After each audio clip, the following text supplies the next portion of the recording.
Hola, quería... ¡Mariana! ¡Ay, no lo puedo creer! ¡No! ¡Fabiana! Vos ibas al colegio florista, ¿te acordás? ¡Ay, no lo puedo creer! Mirá dónde te voy a encontrar, acá en mi librería. ¿Cómo estás? Uno comparte tantas cosas con sus amigas y de golpe te encuentro acá. ¿Me podés decir el precio? ¡Qué cambiada que estás! Estás lindísima.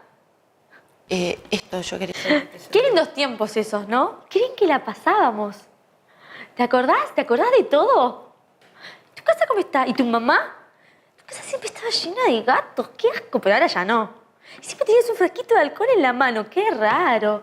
Eras calladita, chiquitita. Me acuerdo que nadie te daba bolilla porque pensábamos que eras muda. Ay, Dios, te tratábamos mal. No, pero esa era Olmos. Olmos. Vos a Olmos no la querías. A mí sí me querías. Nosotros nos llevábamos bien. Yo sí te quería. ¿Te acordás de Claudio, el rubio, el que te gustaba? Me lo comí. No, pero igual es gay, así que quédate tranquila. Divino, divino. ¿Y vos cómo estás?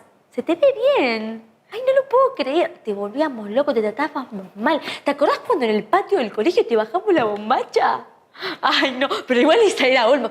Era tremenda Olmos. Flor de puta, ella también se lo comió a Claudio. Ay, no lo puedo creer. Yo nada, acá en mi librería con un marido divino, es un bombón. Si lo ves, te lo querés voltear. Y nada, de suerte estamos bien económicamente con 2 hijos que son la luz de mis ojos. ¿Y vos? Se te ve bien, estás bien. Contame.